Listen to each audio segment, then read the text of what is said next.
Let's see, and the recording is in progress. Maybe everybody's got that little sign that comes up. GRIT, today's event is free, but if you're interested and would like to make a donation to GRIT, it's a nonprofit, and if you went to the website, there's a donation button if you would like to do that. And let's see, okay, so I think that's all of that stuff.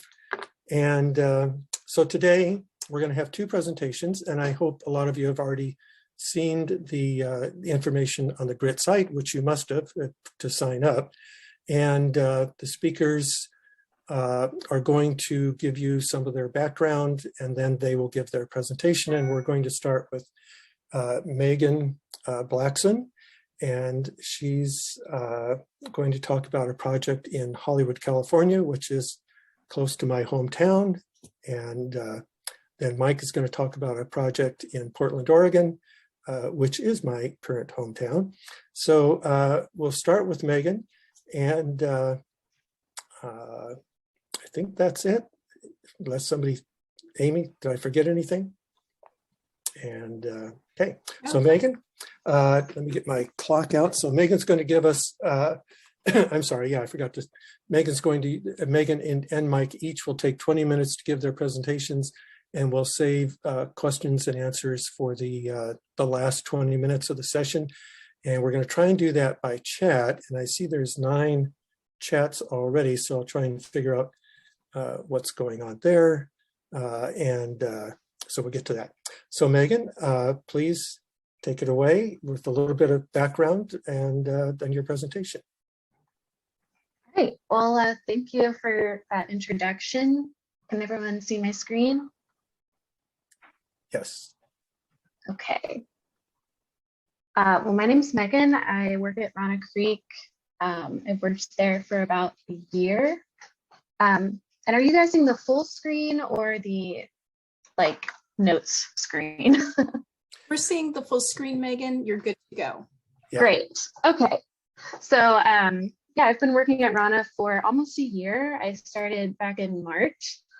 I started while I was getting my master's degree at Kent State. I actually graduated with a dual degree. It was in architecture, and the other was a research-based degree in environmental design, and that was my green roof degree. So I had a research project on green roofs. After that, I got involved in green roofs for healthy cities, and through that, I found my job at Rana Creek. So I've been, having a really great experience working for them. Yeah. 1 second. All right, so for one of our big ongoing projects, which is the Tinder headquarters, which was formerly IAC, which is Interactive Core, which is a tech company. They formerly owned Tinder, the dating app, but now Tinder has branched off into its own company, and we're currently in the process of updating the building for them. So today I'm going to be covering the initial design and installation of the green wall, as well as how it has been maintained and evolved over time. So this is what the building looked like in 2011, before it was renovated. At the time, it was still IAC. This site is on Sunset Boulevard in West Hollywood, which is right on the intersection of Sunset Boulevard and Holloway Drive. This is what the project looked like after it was renovated. This photo was taken in 2014. The renovation was led by the architecture firm Rio Hale, and we were brought on by Rio Hale as consultants for the project for the green wall. So first, I'm going to cover the concept that Rio Hale came up with. They sent us the concept, and we designed the substrate system. We did the irrigation, the installation, construction documents. We created the plant list, and we sourced all of the plants from our nursery. This project is located right on the curve of Sunset Boulevard, which is a very busy major thoroughfare in West Hollywood. As you can see, it's in an area with a lot of signage. All of the yellow squares here represent billboards and signage on buildings. So the concept here was to turn the building into a sort of billboard itself that peels off of the building and creates a second facade. But rather than advertisements, it's a billboard that represents a natural ecosystem. And the concept was also inspired by one of the world's most famous billboards. So part of the aesthetic of the Hollywood sign is the massive exposed scaffolding. Rather than concealing the support structure, the scaffolding really becomes a part of the design. You can see it through the letters and it becomes a backdrop to the billboard. So the design here sort of aimed to do the same thing that the Hollywood sign is doing. This drawing shows the structure that supports the green wall, which is exposed 2.5-inch steel frame tube. So you can see here the angles are really sharp and vivid. And then even when the green wall is applied to the structure still is part of the design. So the holes in the wall allow you to see it fully, and it just creates this nice sense of three-dimensionality and just geometry that contrasts with some of the natural forms. Here's an early model of the building renovation. As you can see, they really wanted bands of color to sort of stretch across the facade and create like organic form that would sort of act as a contrast to the geometric forms of the building and the structure. The green wall here sort of acts as a second skin on the building that's peeling away like a sticker, which transforms the facade into an ecosystem. And here you can see how the bands correspond with the light conditions on the site. At the top of the wall, we have bands of plants that thrive in full sun. Then as you go down the facade, it transitions into a full shade plant palette. On the first floor, there is a restaurant that is shaded by the green wall with outdoor seating. There's also lots of ground level plantings on the main entrance and restaurant area. The ground level view gives visitors a somewhat interactive view of the facade. As you're walking around it, you know, the three-dimensionality really stands out and you can see it from all different angles. And of course, Rana, being an ecological design firm, really wanted to make the most ecologically beneficial green wall that they could. So the plant palette consists of native California plants. These plants were selected specifically to benefit local pollinators, as well as selected for their ability to survive the local conditions as best that we could. So now I'm going to cover the installation. Here you can see this is the structure that was built behind the plant layer. The white is a drainage layer that allows water to flow down it. And the cage here is what holds together the soil in between layers of fabric. So in this assembly, you can't see it here, but there's also a pretty intricate system of pans and gutters that direct water throughout the wall and provide irrigation.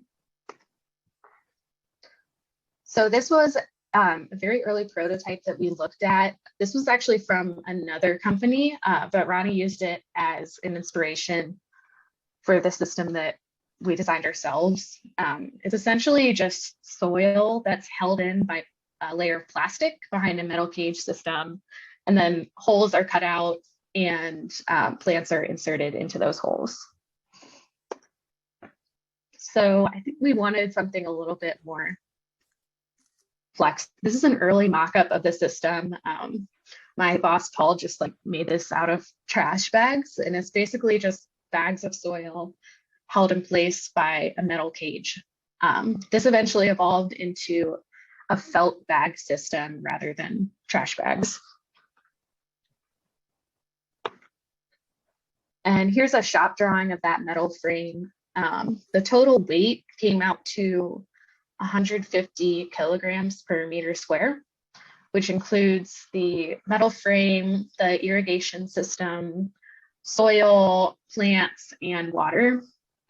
And the soil was actually a special substrate mix that we had custom created for the project to be super lightweight. That ended up being weighing in at about 23 pounds per square foot, fully saturated, with 5 inches of substrate. Here's a photo from the installation. As you can see, the felt bags of soil were installed first, and then the crew came in on cranes and cut holes in the fabric and put the plants in the holes to create this green wall. So it's not a hydroponic system, it's actually soil. And you can see here, even though the design was meant to look sort of organic and have these natural curves, it's actually like a really specific grid system that we had to come up with to create this effect. And you can tell here when it's first planted, you can see that grid system a little bit more clearly. Another picture of the newly planted wall. You can see the grid system before the plants have really filled out. You can see each individual plug. And then this is a later photo, and you can really see how the plants eventually become really lush and have a really smooth, curvilinear and natural effect that contrasts nicely with the grid system of the facade and the sharp angles.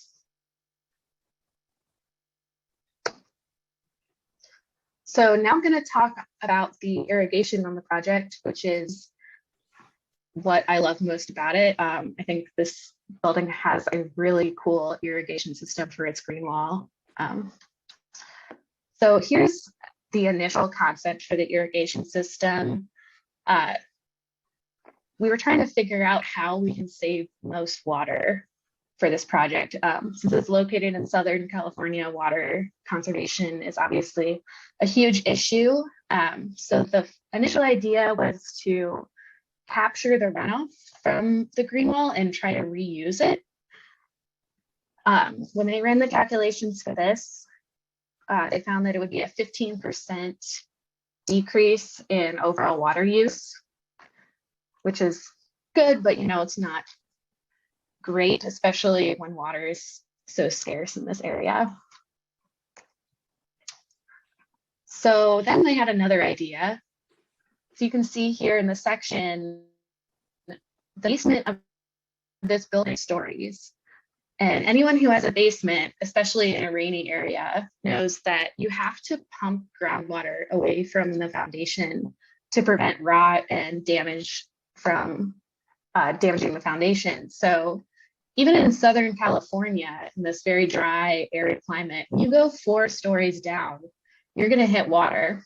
And before the renovation, all of this water that they were collecting from the foundation was just being dumped into the city's stormwater system. So Rana had an idea, what if we just use this water? So first, they decided to get it tested. And here are the results of that water testing. I'm not trained in geology, but those NDs that you see mean not detected for all of the different substances that are listed. You can see there's oil, grease, chlorine, sulfides, BOD5, whatever that is, a bunch of other chemicals. But basically what this says is that the water that's being pulled away from the foundation and dumped is pretty much the cleanest water that you can get. So this would be perfect for irrigation, especially since it's all recycled. And then when they ran the calculations to see how much irrigation water they would save if they reused the groundwater, they realized that this recycled water would cover 89% of the irrigation for this enormous green wall, which is really significant. So that's what we did. Here you can see all of the valves in the basement. The groundwater gets pulled up into a tank, infused with fertilizer, and then each valve corresponds with a different irrigation zone on the facade, which is so the water gets pumped up into the facade and it trickles down and goes into specific areas based on what zone it goes to. Here's a map of all the different irrigation zones. And I was just showing this, I thought it was kind of interesting because it's not exactly the way that you would expect these zones to be laid out. You know, it's a horizontal green wall or vertical green wall. But rather than the zones being laid out vertically, you know, to go with gravity, they're laid out horizontally. And this was to better irrigate those horizontal spans. So just thought that was interesting.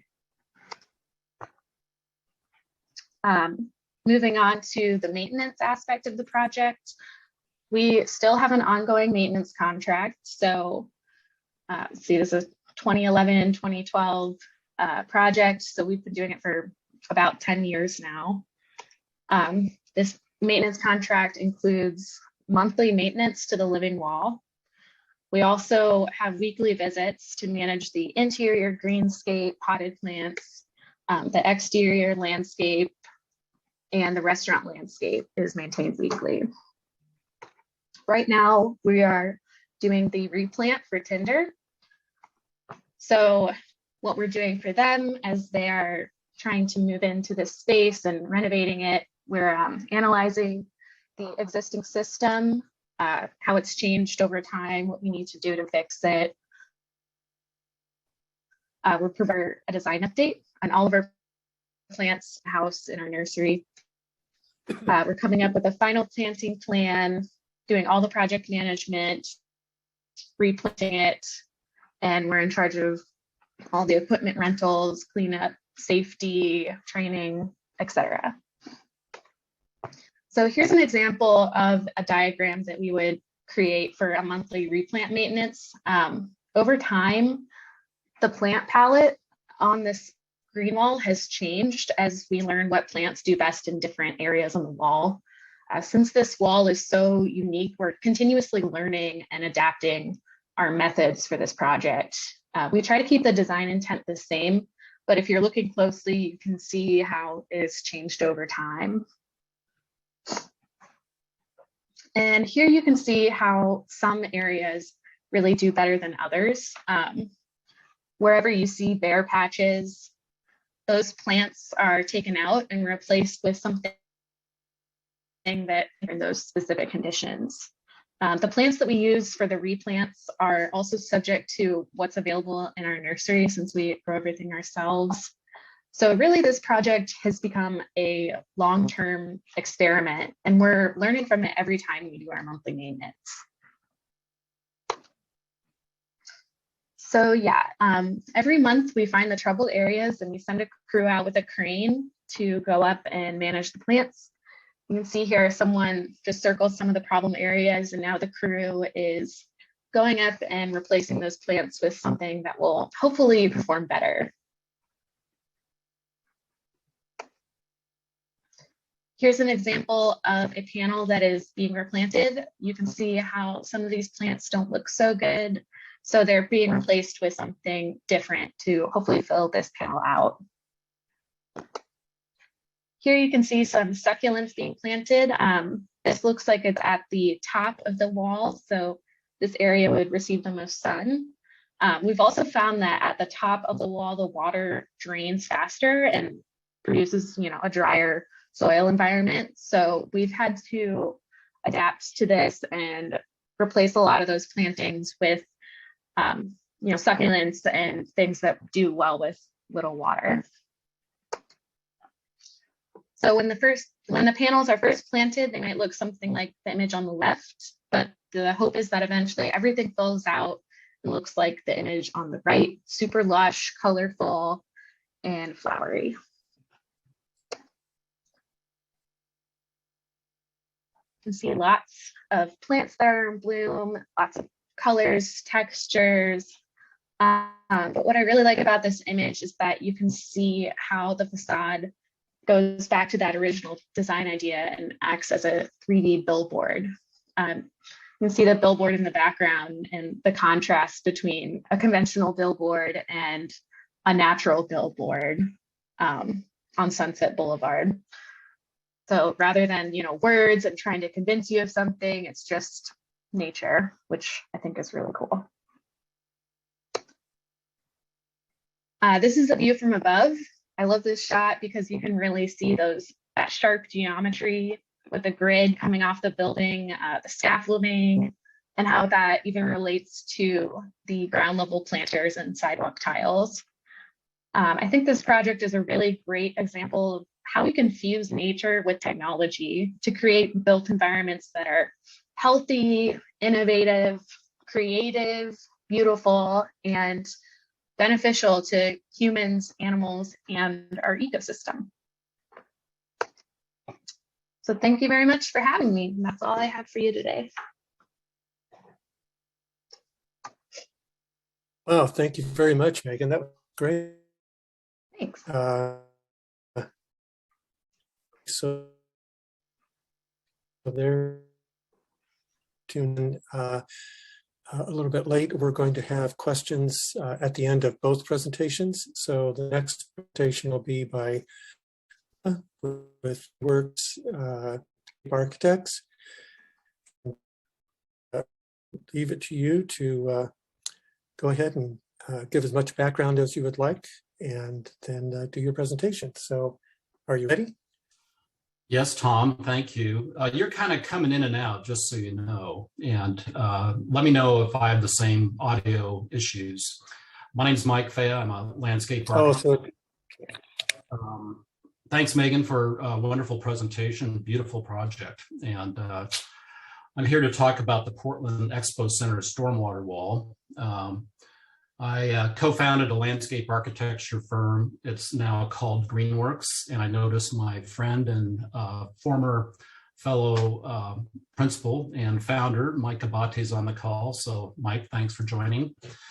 The term Greenworks was intentional. Greenworks, it was a harbinger of things to come over the last 25, 30 years, where we really focused as a design firm on green infrastructure. So anything in the public and private realm was fair game for green innovation in terms of stormwater management, whether it was a green roof, whether it was a flow-through planner for parking lots or buildings, green streets. This was kind of an evolution that got us to this stormwater wall. And our project manager was Amy Chomowitz, who's on this call today and a member of GRIT. Amy worked at Bureau of Environmental Services and still does. And she and I have co-given this conversation in the past.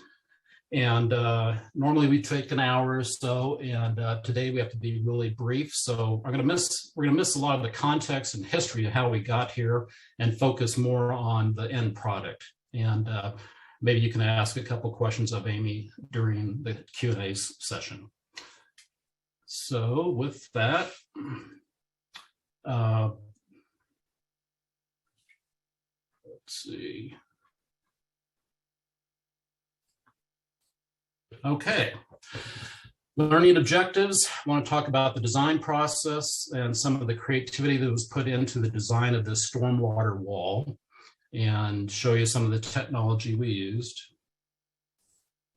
The project site is the Portland Metro Exposition Site, which is a major venue for things like the boat show or the knife show or any sort of large venue, any kind of event that requires a large venue, located on the north side of Portland, a couple 100-acre site with lots of parking. And Amy was able to secure a partnership with Metro to build the stormwater wall there. The stormwater wall was it was a big test. It was the first of its kind in Portland. We had employed all sorts of green technology for sustainable stormwater practices. Amy looked for a long time to find a venue to build a test site and was able to secure this at Metro.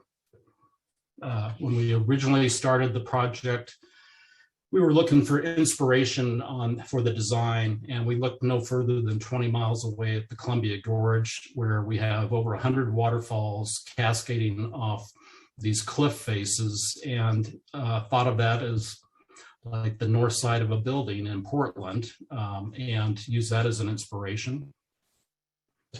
And so here is our wall at the expo site. It's pretty good size. It's 32 feet high, 60 feet long. This was the site that we were given to employ this new technology. It's right near a major entrance to the expo center, so it's very visible.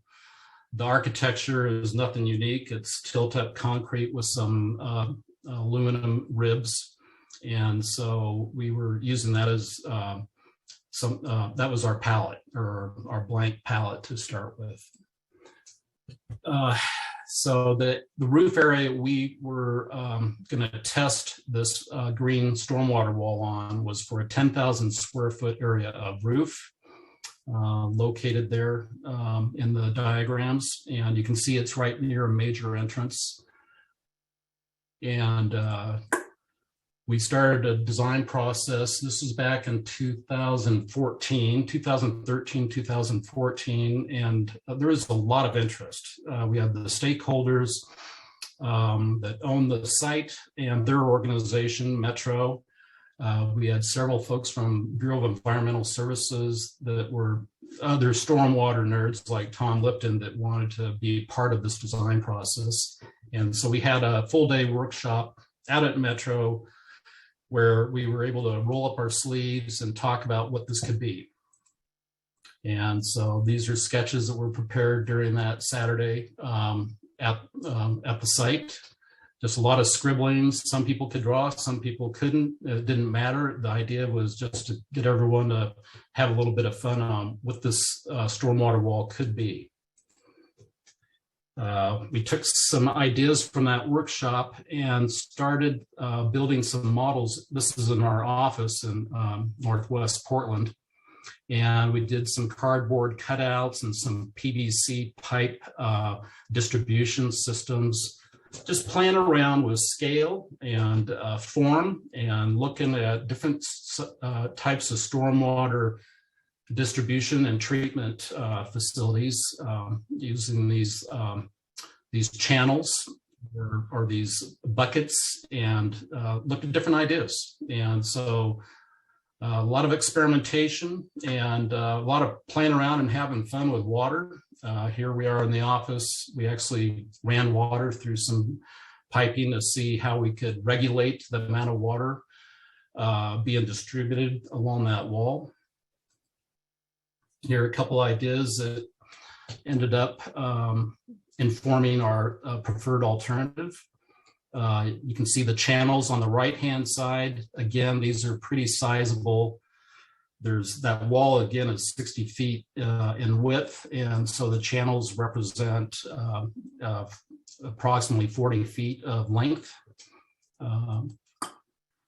So some of the considerations that that we talked about at the original workshop is we wanted to create something that was visible and wasn't going to be hidden behind a wall and be totally utilitarian, but had an aesthetic quality to it, would help define space. We could not attach these stormwater facilities to the building. The building structurally could not handle it, and the underlying soils were in a liquefaction zone. And so a lot of effort went into the structure of the wall and the foundation. And the stormwater wall is actually attached to the building, but there's no weight bearing on that wall because of the structural limitations. So it's really a freestanding facility. And when the big one hits, the expo center is going to go down, but this wall is going to still be standing. This is also one of the criteria, was a highly visible location so that visitors could come and look at it, other design professionals, government regulators, and the general public. We wanted to educate them about urban runoff and different ways for treating it. We had a limited budget, 150,000. And one of the characteristics of the design was to try and find something that would integrate with the architecture of the building, which was nothing real exciting, but we wanted to make sure that we fit in and didn't clash too much. We looked at a variety of systems for collecting the runoff off the building and distributing it in stormwater planters, essentially. We looked at parallel systems, we looked at series systems. They all have their advantages and disadvantages. We ended up with a combination of both of them. And so we have a series that are in parallel, or a system of channels that are in parallel sequence as well as series sequence. And it was a nice compromise. Here's the design showing the water distribution system. It's all in one single collection point up near the top of at the top of the roof. And half of it is distributed to the west and half is distributed to the east. The channels themselves, the top channel, there's water distributed to the top channel and every other channel going down. And then it finds its way from that channel after detention, some evapotranspiration. It ends up, any excess goes either into the trough below it or into an overflow pipe over towards the center. So this stormwater system is designed for treating water quality storms, and it is not designed for treating like a 100-year storm or a 20-year storm. Those storm events find themselves into an overflow that goes into the storm drain system. And only the smaller events that we get frequently throughout the year are treated in the system that you see here.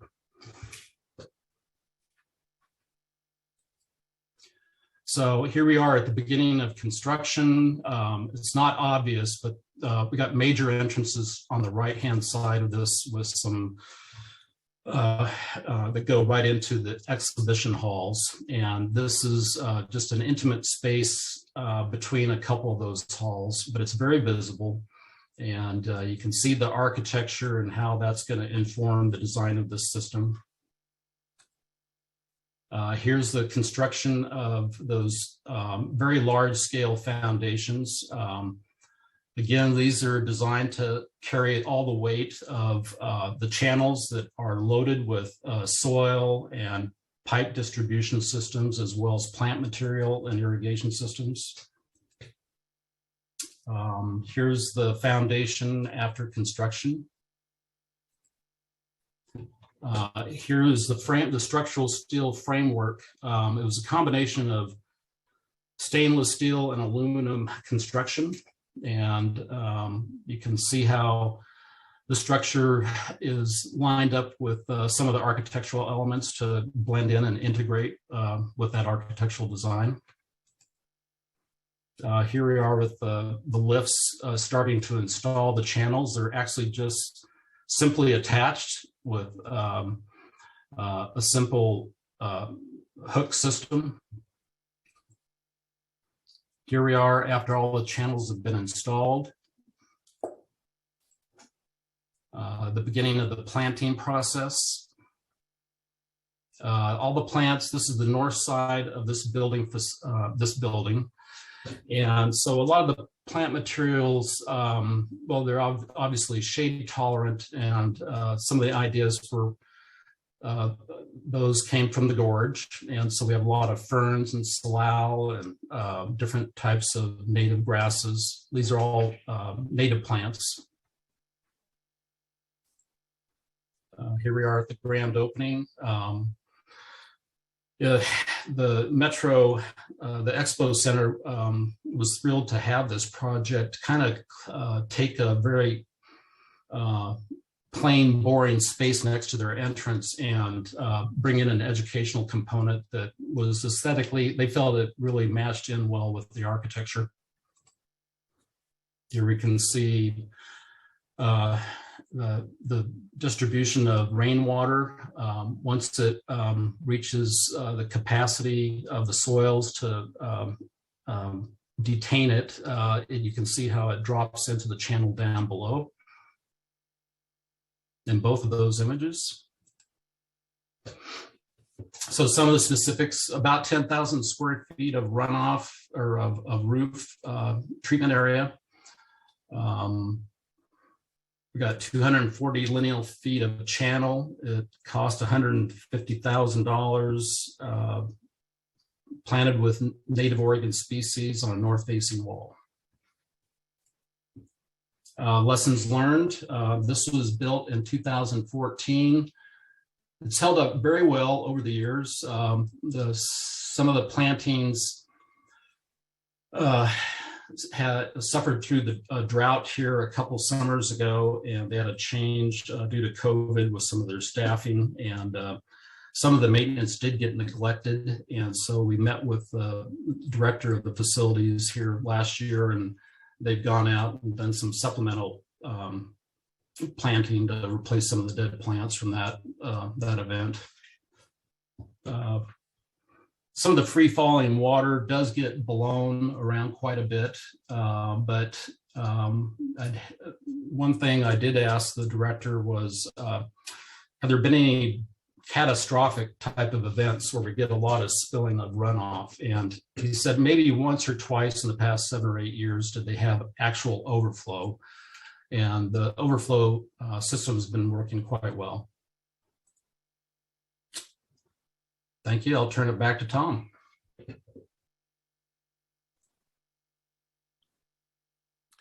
Well, thank you, Mike. Another great project. Yeah. So am I breaking up? Am I coming in okay? I'm okay. Thank you. All right. And so what we thought, because of the number of people participating, that we would entertain questions through the chat. So if you want to ask a question, let's see how that's going to work. I've got the chat open now. Okay, I don't see any questions yet.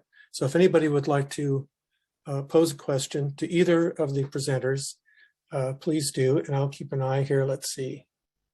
Okay, there is a question, and I don't know, Mike and Megan, if you guys can see the chat questions, but anyway, the first one is from JM. Let's see, are there resources for people who may want to install a green wall at home? So either one of you, if you want to take that. Yeah, I mean, I don't know of anything specifically. My recommendation for these types of things, living architecture related, are to look at the Living Roof Monitor magazine online.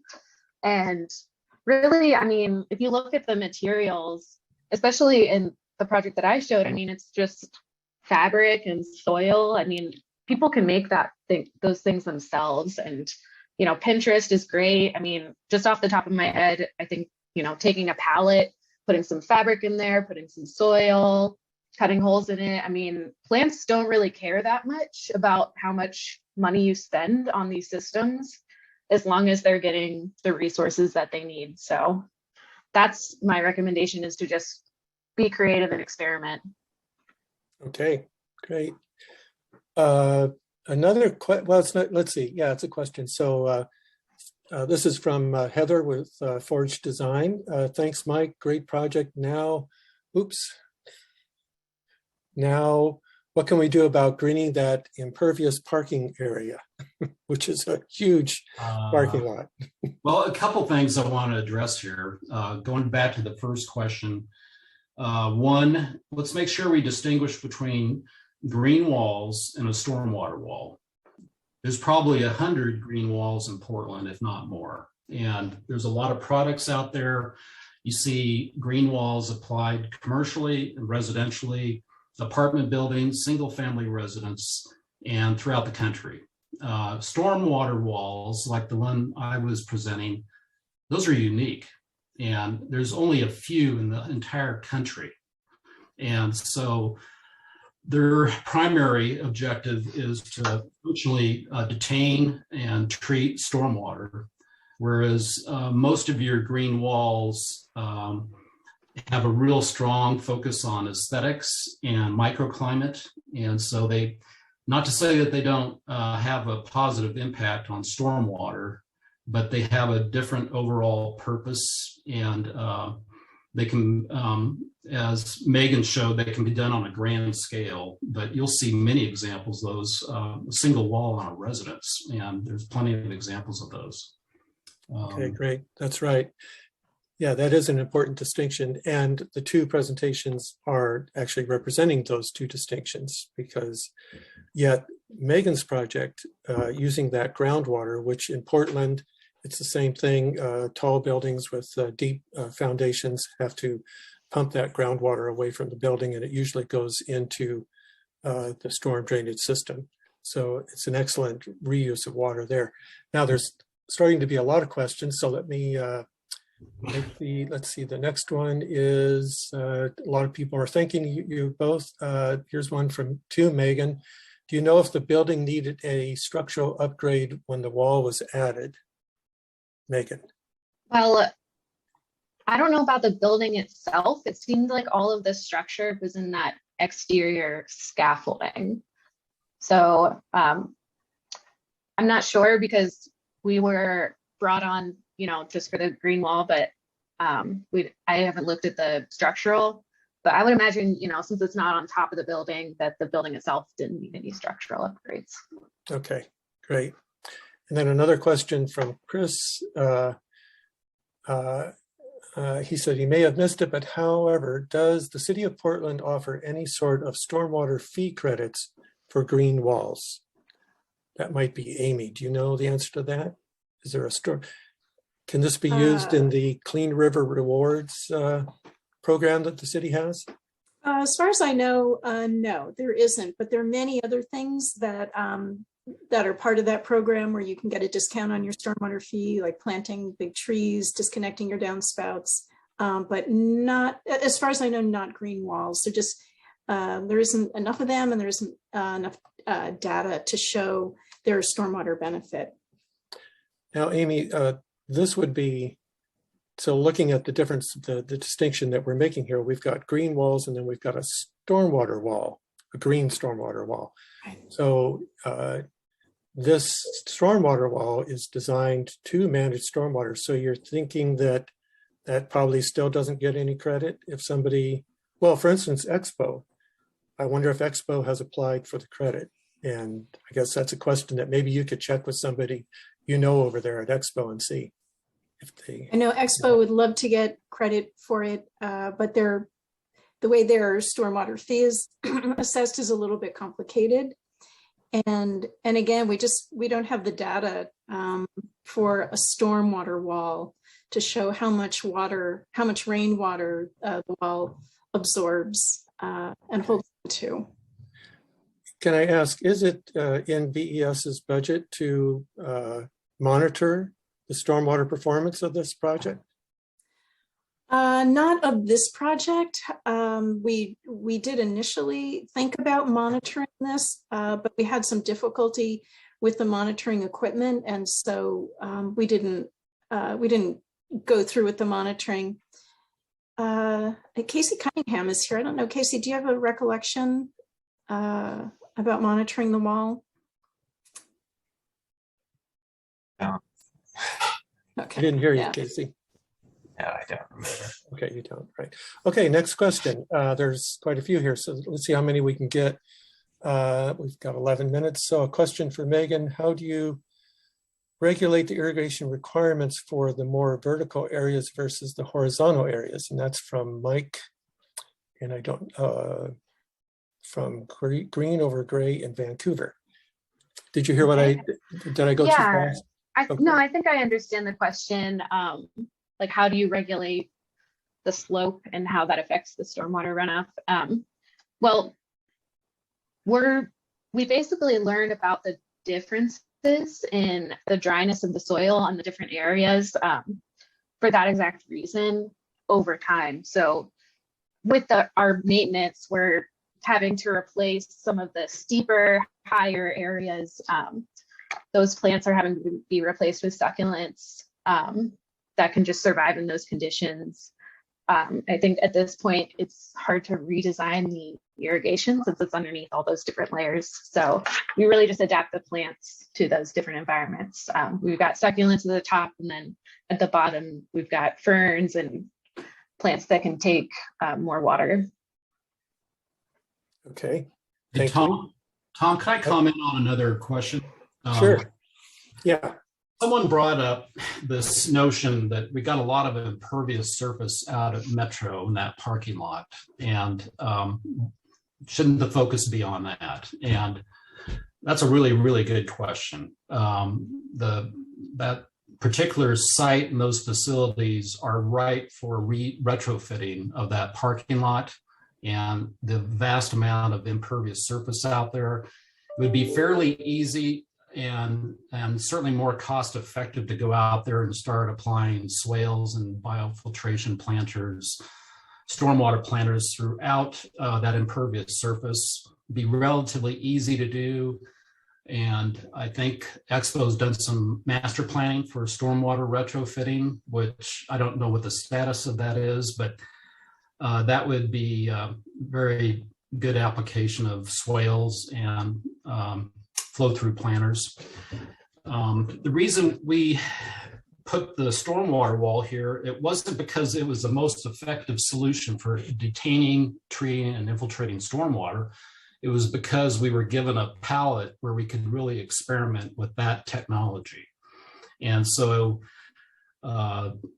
if you're going to prioritize stormwater management at Expo, there would be a lot of different solutions. It just so happened that they volunteered us to be able to use their space to try this experiment. And so it does go back to how do you manage urban runoff? In areas where you have lots of site area, doing swales and planters are a really good solution. In very dense neighborhoods where you got new building construction and you don't have a lot of surface area at the ground floor, green roofs are a great technology. If you're in an area that has neither of those, if you're in an area that doesn't have sufficient ground area for planters or does not have roofs capable of structurally handling green roofs, then maybe a stormwater wall makes sense, especially if you have walls that don't have a lot of windows, like industrial sites, and then that might be a good solution in that particular case. So context is everything, and Amy and I weren't able to give you a bunch of context today, but that's a little bit of background on why we did this particular wall. okay, thank you, Mike. Okay, let's see, what time is it? All right, we still have some more time. So I was trying to go through some of the questions to see if they're the same, but I actually don't have the mental capacity to be able to do that. So going back to the list, and I'm going to sort of paraphrase some. So for instance, Amy was offering a response to the question about, can you do this at home? And she was talking about her neighbor's gutter is like a vegetated system. So there's one way of looking at things if you just put a little effort into that. And I'd like to just throw out that in 1996, I put a green roof on my 180 square foot garage that stayed there until 2018. And then I relocated all of that material because the new owner, I moved and the new owner wanted to build a bigger garage. So they called me and they said, do you want all of your stuff? And I said, yes. And so I went over and I loaded up all the dirt and the plants, and I took the waterproof membrane off because they were tearing down the garage to build a bigger garage. And I took that all to my new house, and all of that material that I showed some of you in the early part while I was killing time, I showed you my front porch green roof or eco roof. That is from my garage that was originally built in 1996. So a vegetated roof system can be relocated and reused. So there is that. So nobody asked that, but I'm throwing that out. Okay, so let's see, from Marie, appreciate the idea of using groundwater for irrigation. Has the water quality of runoff from the project been monitored? And that would be for you, Megan. Yeah, so the runoff from the project, since we do put fertilizer in it, that can't be reused. So that has to go into the stormwater, but at least we're giving it, you know, second life instead of just dumping it directly into the stormwater. Okay, good.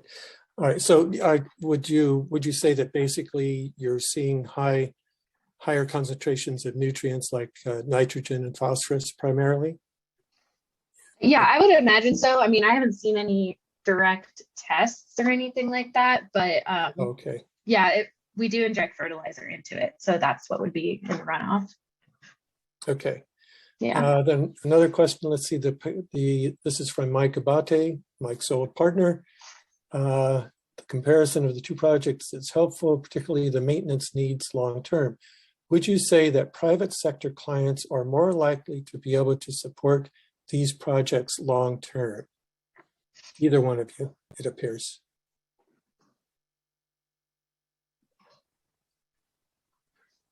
I think it depends on, like, if you wanted to set up your own green well, then obviously all the maintenance would be on you. So it really just depends on how long you want to keep it up for.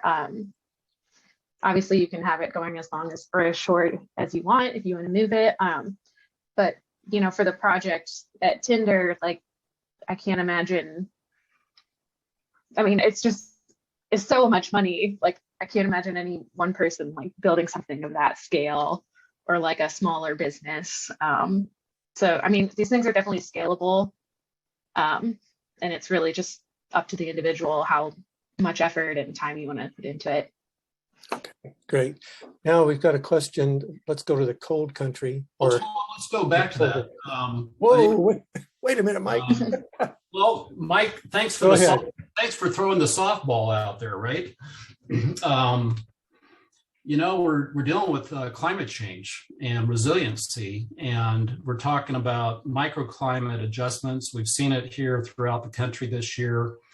Are developers likely or motivated to do maintenance? I think time will tell.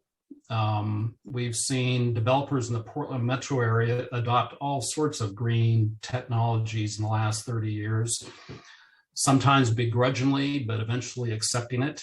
And I think with climate change and what we're seeing yearly now, looking at ways to ameliorate our urban environments and make them more comfortable that's going to be a pressing issue. And so the developers want to support having really successful developments. I think they're going to be looking at alternative technologies like what's being presented today. Okay, we just have a couple minutes left. Thank you, Mike. And this is a question for you, Mike. Any issues with freezing and icicles, et cetera, whatever? Has anybody been out there when we've had last February 15th, we had a really good snow and ice and wind and for a couple of days, actually. Do you know of any monitoring that's been done during that type of weather?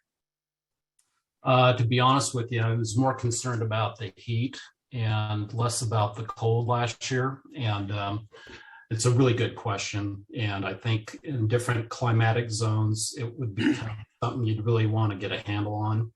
Portland's pretty doggone mild, as we all know. And I have not heard of any ill effects out there due to cold weather snaps, but I think that would have to be carefully studied if we're going to use this in other climate zones. I can just quickly talk to that. I'm Mike from Green Over Gray up here in Vancouver. And yeah, when we get cold winters, there can be some icicles that develop. So for one of our systems, the icicles were actually hanging down where people were driving their cars under. So it was a little bit dangerous. So there was like a heating coil that we put in the catchment tray, so it didn't fill up with ice and spill over. So that was one of our solutions for that. Okay, sounds good. I think that would be important to consider in a place where those kinds of conditions occur. And I think knowing what Mike's project, the one at the expo, the stormwater wall, it's in a location where with the way the drainage occurs, it's not likely that it would hurt somebody if icicles formed, which I'm sure they do, and then dropped when things started melting, at least in that particular location. So in conditions, in cold weather places, that's a good issue to consider. We are at 1 o'clock and there are many questions more. And I guess, I don't know if we should just stop here or thank everybody and apologize for not being able to get to your questions. I don't know if anybody has the ability to, is that you, Alyssa? Yep, I'll save the chat and I'm happy to share the questions with the speakers if they want to provide a written response. So that seemed like a good solution. To ask the speakers to stay on and then answer the questions, and then anybody that would like to go ahead and take off, go ahead. I can sort of a conversation stay. To cover the rest. Okay, great. We can keep the meeting Great, open a little okay. bit. Wait, hold on. We can keep the meeting open until like 1:15, but then if there's still remaining questions, I will record the questions and we can do it over email. Right, okay, that's great. Okay. Okay, so some people are going ahead and jumping off. So let's see. Let's go back to somebody that has, here's one from somebody new. Oh, thanks for the presentations. Okay, and then there's Heather, and then there's, okay, Mara. Okay, thank yous. Great presentation to both of you. Oh, thanks also to Tom and Amy. And Alyssa, thank you. My great presentation. Yes, thanks. Thanks for taking the time to educate others. Okay, lots of appreciations. Okay, let's see. Thank you very much. So maybe there's not that many questions. I'm going from the bottom up. Given the issues, okay, here's one from Christine. Given the issues of eutrophication, was water cycling at the Hollywood project a consideration, likely a big project in itself? Was water cycling at the Hollywood project a consideration? I'm not quite sure what that means.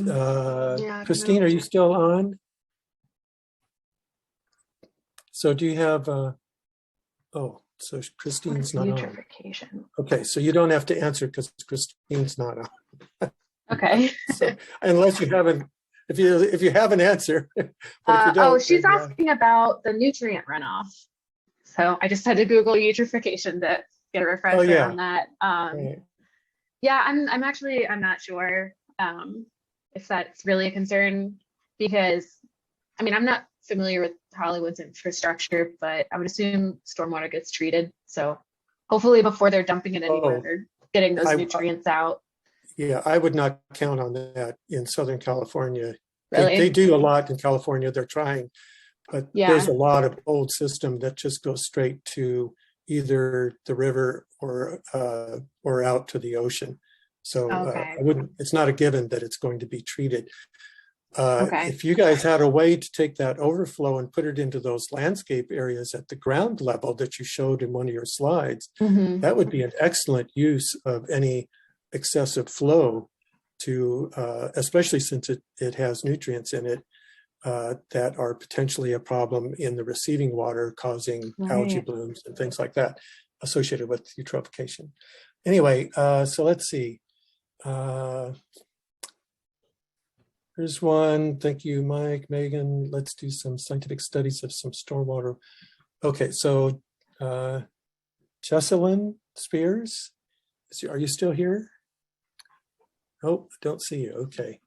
Well, I'll tell you what, why don't we just open it up. Everybody go ahead and turn your mics on. And if you have a question, just go ahead and put it out there to them right now. And if you don't, oh, there's a hand from Heather. Hi there. Go Thank ahead. you so much, Tom and Mike and Megan and everyone at GRIT. It was wonderful to hear these inspiring projects be presented. And when I was working at the Green Futures Research and Design Lab, we did 100-year master planning for green infrastructure. So I just want to put a plug out there for some bigger picture planning.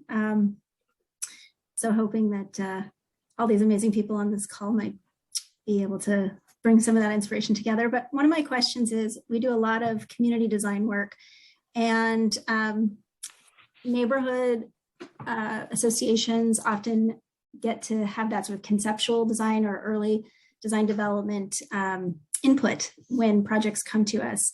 And so I was curious about how we might nudge them in the right direction in these denser urban areas as we grow up. How can we be giving them some more access to resources or helping make the case for it? How can we help support the business case for some of these where we end up sort of fostering a little bit of blight when we have a blank wall where there's going to be a firewall? So it would be wonderful to be adding more of these green walls. Any tips for us?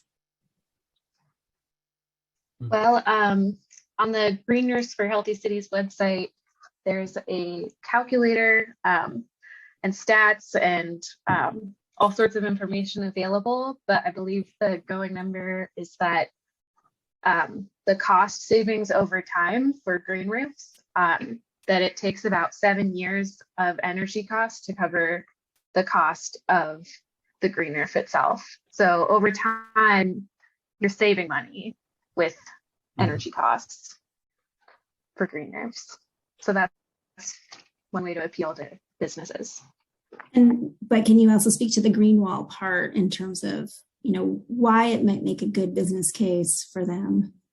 I mean, it seems like you're using it also as a really interesting draw for advertising with your project, which is an interesting approach, and the urban cooling and habitat aspects of that. But that sort of appeals. I mean, the marketing side of it is good, but otherwise it sort of relies on their sort of goodwill to do the right thing. So, or having that kind of ethic already that, that developer or designer wants to bring to it. But so, I'm always thinking about tools, having worked in local government. What are the, easy handouts we can give to people? What are the, sort of benefits of, people want to live in your building because it's innovative? What are those sort of aspects that you may have found in your experience working with clients that have maybe helped sell the green roof or green, not necessarily the green roof, but the green wall to those that might not necessarily always be thinking along those lines? I mean, beyond maybe system development charge waivers or things like that, where you can see the immediate cost benefit.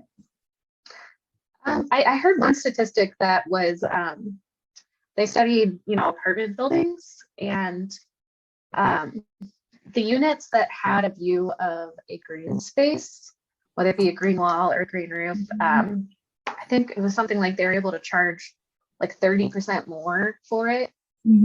So there's that.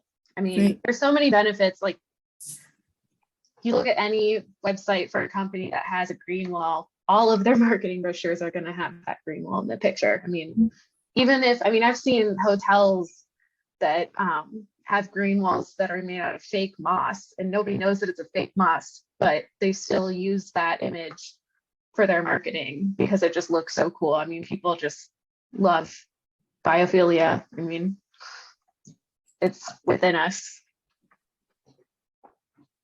Okay. I don't have a really good answer for you on this one, but I think I think that we're struggling with this one because we do need more data, and we do need more evidence, and to help make the business case for implementing green technologies. And so it's the role of, frankly, I think it's the role of some of our government agencies that regulate stormwater to help us come up with incentives. And City of Portland and BES have done that in the past. They used to provide a lot of incentives for green roofs, and we need to revisit some of those tools that aren't currently being used. Here, here. Yes. Right. Thanks so You much. know, there is a question here that I think Ted had. I don't know if you still have it, but he was asking about cooling effects from the green walls. Do either of you have any anecdotal observations about cooling effects from the green walls in the immediate vicinity of the project? Any thoughts on that? Any anecdotal observations? I don't have anecdotal observations. I think there's a lot of hard evidence out there in terms of evapotranspiration and its benefits. And Yeah, but I think he's talking about this project for Yeah. these two projects. So not the general. understood. Okay. So the answer is no for you. For me, it's no. And what about you, Megan? Yeah, I don't have any anecdotal evidence off the top of my head, because I think for the project in Hollywood, like you're not directly adjacent to it, so it'd be hard to tell whether the cooling effects are from the shade of the green wall or from the evapotranspiration of the green wall. So no, I don't have any anecdotal evidence. Right. Okay. Well, that's anecdotal enough. Thanks. Anybody else? Anybody else there have a question? If you want to raise your hand or just turn your mic on and go ahead and ask. And let's see. So Heather, your hand is still up. So do you want to click it down? Because I don't have the ability to do that. Okay. Looks like maybe we're hitting the end of the road here. I see there's Linda Velasquez from Florida, and I don't know where, and there's Randy Sharp. Hello, everybody. Nice to see you guys. Anyway, hey, I just want to thank you all. I'm not really very good at this, and it's a little bit, this whole Zoom thing is a challenge to be able to look at stuff and go back and forth and this, that, and the other. Anyway, really appreciate everybody for coming on this call, and I think you guys did a great job. Those are really, really good projects, and I'm really glad to get reacquainted with Expo. As a matter of fact, I'm going to go out there if we get any more freezing weather in Portland, which we may not, but February, sometimes we get some freezing weather, and I'm going to go out there and see what it looks like. Although if we get too much snow, I won't even be able to get there. But anyway, if I can, I'm going to check it out in freezing weather. How about some good weather tours? Yeah, actually, I'm going to go out. We're supposed to get rain Sunday. I might go out there Sunday and just see what it looks like. And I'd like to go down to Hollywood. So next time I go to California, I'm going to have to go to that project. I'm going to call Paul the next time, Paul Kephart with Rainier Creek, and ask him about all the projects you guys have done down there over the years. You've done quite a few, I think. Anyway, so I guess everybody, I'm done. I'm hungry. Now that I'm done, now I'm hungry. Yeah. Anybody want to say anything? Alyssa said we have till 1:15, so we've got 2 minutes if anybody wants to just put something out there. Hey, hi everybody. It's Linda Velasquez from greennews.com. I just want to say great presentations, both of them. And Tom, Amy, Alyssa, everybody put this together is fantastic. I think there's some really good questions. And I just want to remind people, one thing that we do is with our greennews.com projects database is, you know, it's open and available for everybody. So we certainly invite people to submit your projects so everybody can learn from them. It is a living research document, so you can always update info and photos at your leisure. And then, you know, we have our featured project series. So at some point, once we have a lot of photos, hopefully some video too, then we can feature it and then, you know, share it that way. So I just wanted to say that. Happy New Year, everybody. Thank you, Linda. Good to hear from We you. may have some for you. I'm curious, Linda, is that only green roofs or are you doing green walls too? Oh yeah, green walls too, and other forms of living architecture. Could be interior greening, like inside a building. And our projects database is at the moment only green roofs and green walls. But again, those are interior and exterior green walls. And we really like these innovative projects, and both of them are. I mean, I know that the Hollywood one is the Green News for Healthy Cities winner. The stormwater green wall I've highlighted before in my top 10 under a really innovative stormwater solution. So I think, you know, these kind of projects are very important, and the more publicity they can get, the better. You know, the more we can inform people of the benefits. And I think, you know, the business case will follow as more people cover it, the media looks into it, you know, we share it on social media, all that good stuff. Yeah. Well, I'm so excited. Now I'm going to jump in after I have lunch. I'm going to jump in the car because it's too far to take my bike. I'm going to go out to Expo, and I'm going to see what Expo looks like right now. And Photos. I'll take some photos, and I'll give it to Amy or somebody, Alyssa, to put on. Take a look at put it on those. our website or something.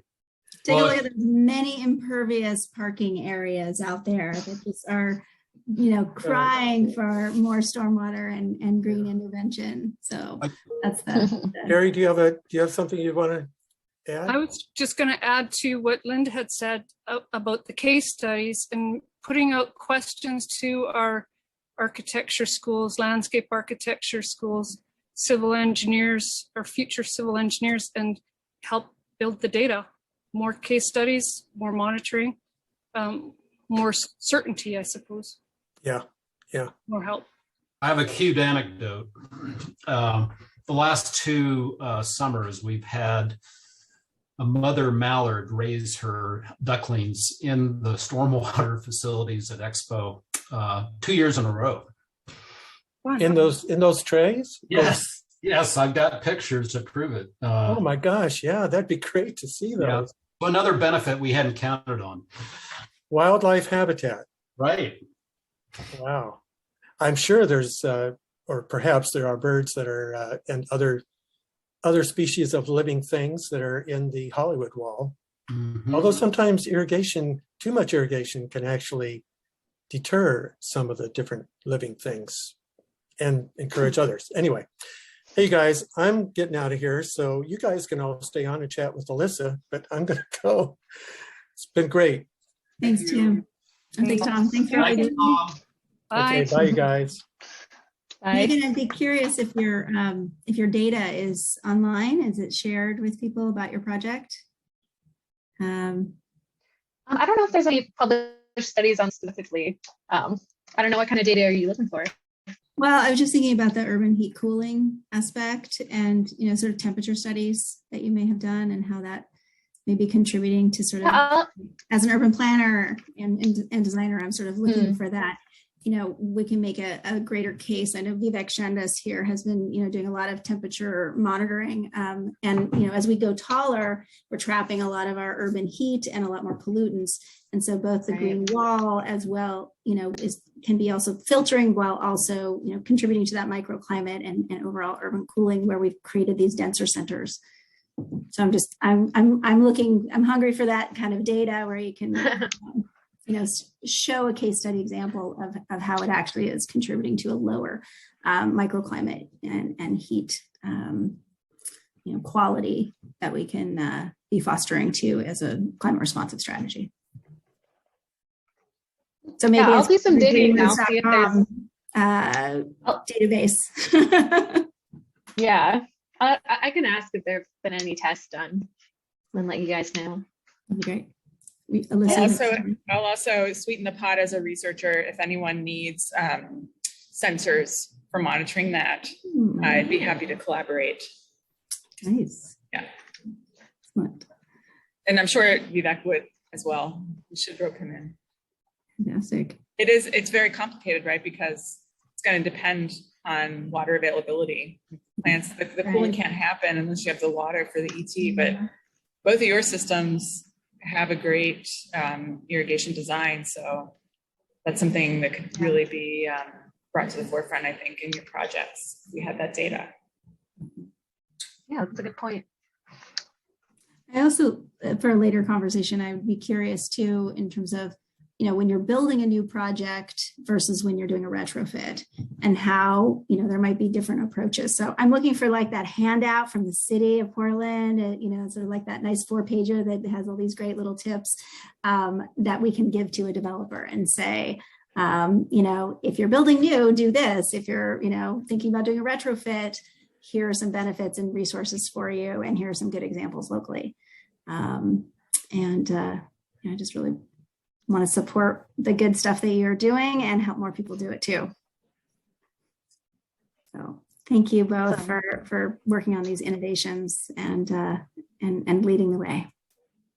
Yeah, I think this was a great start to providing you the megaphone for your work, and hopefully encouraging others to follow suit. So I think with that, we'll just wrap it up. Everyone feels good. There'll be some follow-up, so check your emails. There'll be a recording and possibly the notes. So thanks so much again. Thank you. Bye. Thank you. Yep, good seeing everyone. You too.